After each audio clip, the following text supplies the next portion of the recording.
할렐루야. 허락하신 새날을 시작하며 세상의 소리가 아닌 주님의 음성 듣기를 사모하여 말씀의 자리로 나오신 여러분 한 분 한 분을 주님의 사랑으로 환영하고 축복합니다. 여러분은 누군가와 대화를 나누다가 나도 모르게 뱉은 그 말 한마디에 분위기가 갑자기 싸늘해지는 경험들을 해보신 적이 있으신가요? 나는 정말 그런 뜻이 아니었는데 가볍게 던진 말에 상대방에게는 깊은 상처를 주기도 하고 좋은 뜻으로 건넨 조언이었지만 오히려 그 조언 때문에 관계가 서먹하게 만드는 때도 있습니다. 나중에야 그 사실을 깨닫고 아차 하는 생각에 후회를 하지만 한번 뱉은 말은 다시 주워 담을 수 없기 때문에 답답하고 미안했던 순간들을 우리는 종종 경험하며 살아갑니다. 우리는 늘 선한 의도를 가지고 살아가려고 했습니다.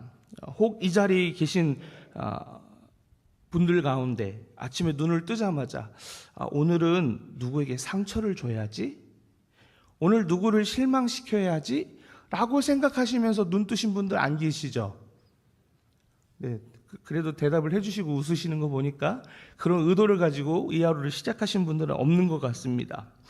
그러나 우리의 의도와 무관하게 우리의 부주함 때문에 또 때로는 생각 없이 던진 그 말 한마디 때문에 누군가의 마음에 평생 남을 상처를 주기도 하고 나의 작은 실수 때문에 우리의 가정을 그리고 내가 속한 공동체에 큰 어려움을 줄 때도 있습니다. 오늘 우리가 함께 읽은 말씀은 바로 이렇게 의도치 않은 실수, 부지 중에 저지른 죄의 문제를 다루고 있습니다. 원수지간도 아니고 해칠 의도도 없는데 실수로 사람을 죽게 만드는 그 안타까운 상황을 이야기하고 있습니다. 하나님께서 바로 이런 절망적인 상황 속에서 우리를 향한 놀라운 사랑과 은혜의 길을 열어두신 것을 보게 됩니다. 오늘 말씀을 통해서 우리의 실수에도 불구하고 우리를 위해 영원한 피난처를 예비하신 하나님의 크신 사랑을 발견하게 되기를 간절히 축복합니다. 우리의 말과 행동이 의도와는 다르게 누군가를 상처 주고 또 공동체에 아픔을 줄 수 있다는 이 사실을 통해서 우리가 알게 되는 것이 있습니다. 그것이 무엇이냐면 우리 스스로의 힘만으로는 결코 의로운 존재이지 못한다라는 겁니다.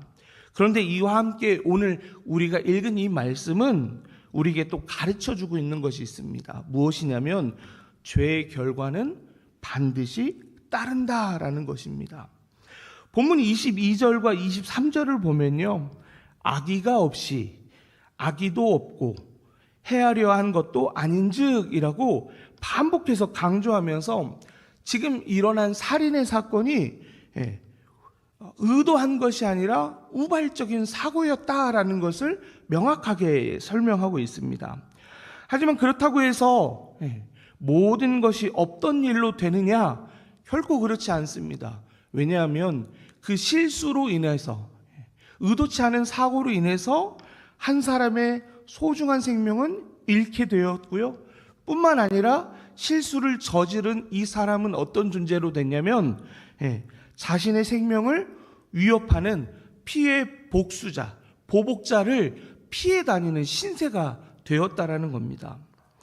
이것이 바로 죄의 엄중한 속성을 우리에게 가르쳐 줍니다.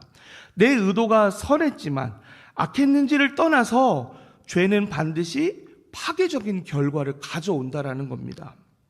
내 뜻은 그게 아니었어 라는 말 한마디로 그 깨어진 관계를 완벽하게 회복할 수 없고 또 깊게 팬 상처를 저절로 아물게 할 수 없다라는 겁니다. 성경은 우리에게 분명히 말합니다. 죄의 싹은 뭐라고요? 사망입니다. 이 엄중한 영적 법칙 앞에서 그 누구도 예외일 수 없다라는 것을 우리는 잘 기억해야 합니다. 그런데 사랑하는 여러분, 감사하게도 이 이야기가 우리에게 주어진 끝이 되는 이야기이냐? 아니요, 그렇진 않습니다. 더 나아가서 오늘 본문의 말씀은 우리에게 이야기하고 있는 것이 있습니다.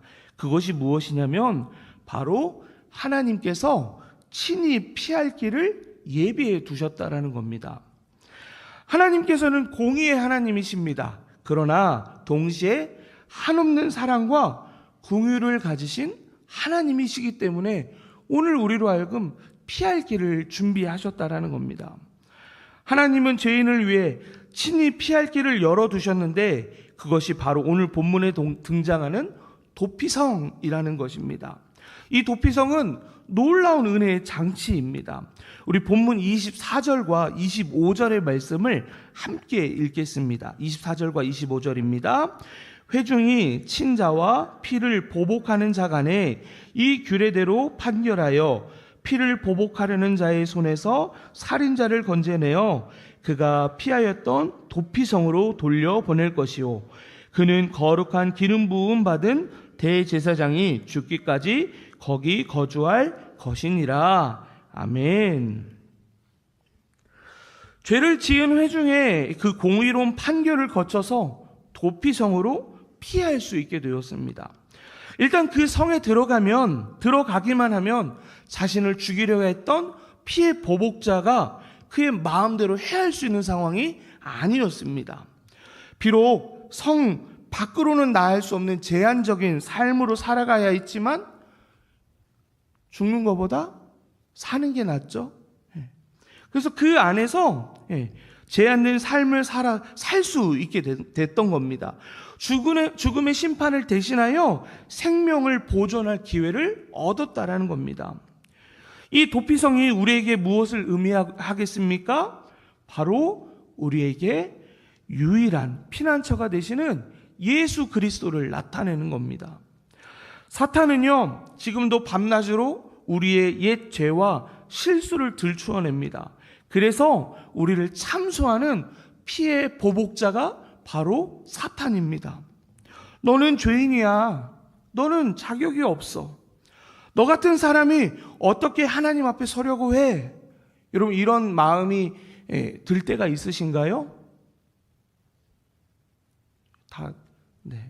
죄의 문제가 해결되셔서 이런 고민 없으신가 봅니다. 그러면 너무 좋죠.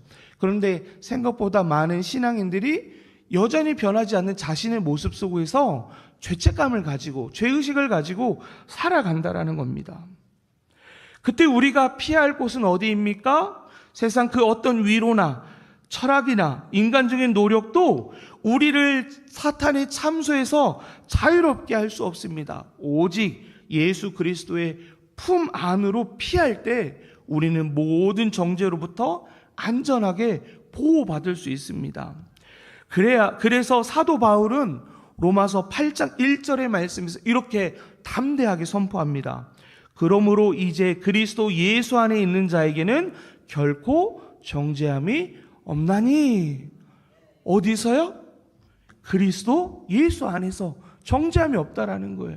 우리에게 그렇게 선포되었다라는 거예요. 그 누구도 우리를 정죄할 수 없다라는 거예요.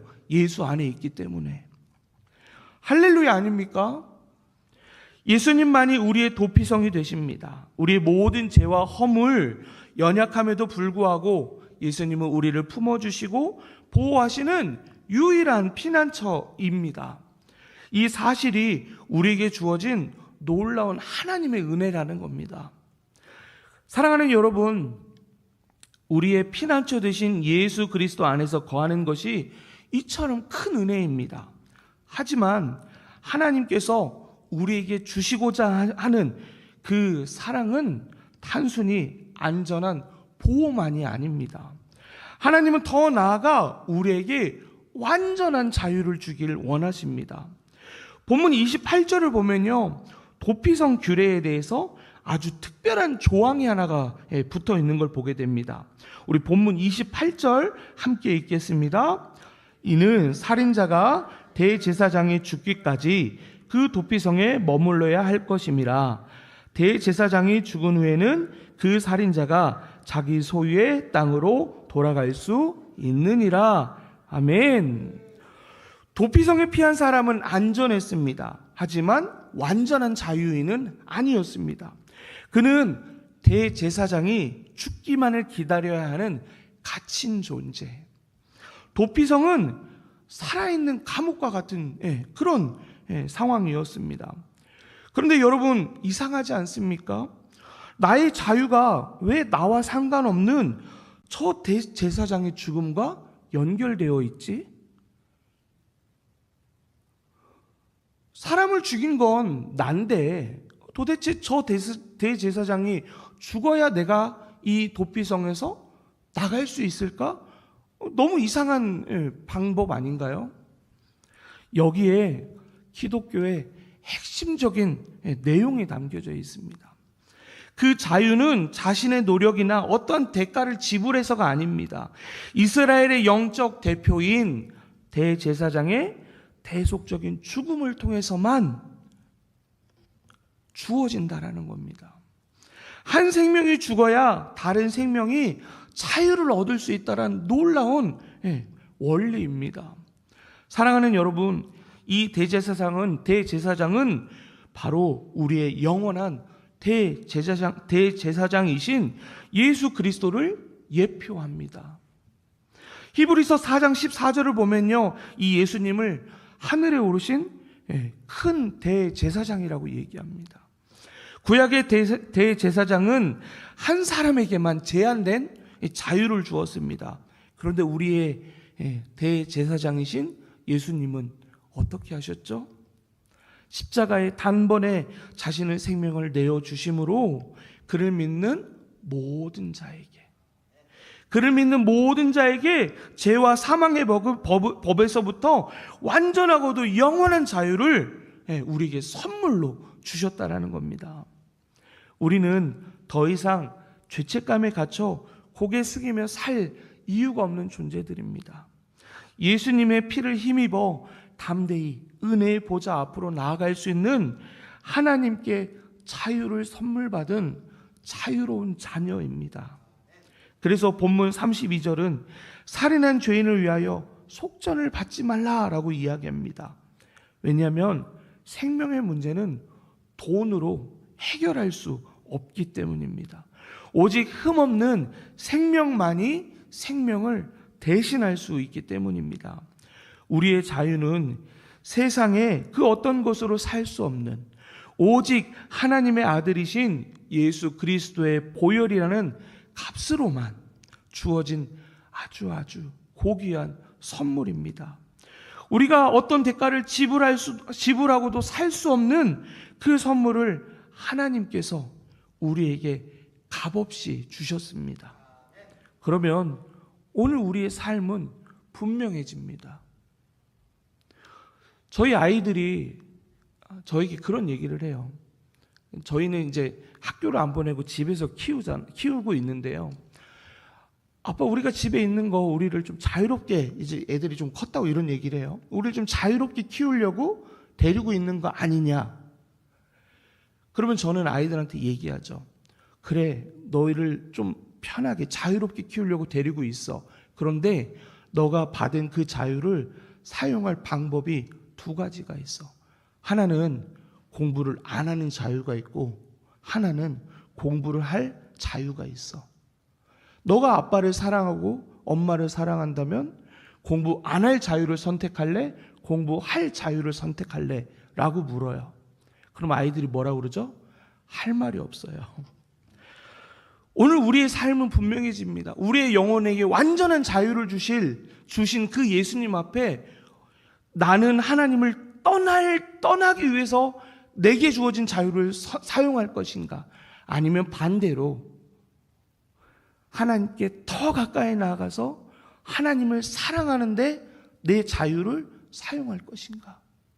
하나님은 우리를 구속하시는 분이 아니고요, 우리에게 주신 그 자유 가운데 그 자신의 마음으로 하나님 사랑하는 걸 결정하며 살기를 원하신다고요. 저는 저에게 주신 자유로 오늘 이 하루를 하나님께 더 가까이 나아가기를 소망합니다.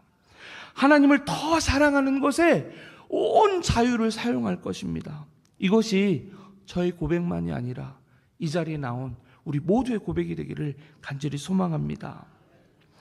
사랑하는 여러분, 우리의 의도와 상관없이 죄의 결과는 매우 무겁습니다. 그러나 하나님은 우리를 위해 피할 길, 곧 도피성이신 예수 그리스도를 예비해 주셨습니다. 그리고 우리는 더 이상 도피성 안에 갇힌 존재가 아니라 영원한 대제사장이신 예수 그리스도의 십자가의 죽으심으로 말미암아 완전한 자유를 얻은 자들입니다. 나의 연약함과 마주할 때 여러분 어디로 피하시겠습니까? 예수 그리스도로. 오늘 하루 살다가 실수하고 의도치 않게 누군가에게 상처를 주었을 때 죄책감에 빠져 있지 않기를 바랍니다. 나는 틀렸어 라고 정죄하는 사탄의 목소리에 귀 기울이는 것이 아니라 내게로 오라, 내게로 오라 말씀하시는 주님의 품으로 달려가는 여러분 되시기를 축복합니다. 그래서 그 품 안에서 내가 먼저 살고 나만이 아니라 나만 사는 것이 아니라 누군가에게 작은 도피성이 되어주는 그런 복된 삶 살아가시는 여러분 되시기를 간절히 축복합니다. 저 사람한테 가면 더 혼나, 더 어려워져 이게 아니고 저 사람한테 가면 내가 살 수 있어. 이런 사람 되면 얼마나 좋겠어요. 오늘 우리에게 예수님이 보여주신 그 사랑의 가장 닿은 삶, 맞닿은 삶, 누군가의 작은 도피성으로 살아가는 것, 그것이 아닌가 생각하며 오늘 하루도 그렇게 살아가시기를 간절히 축복합니다.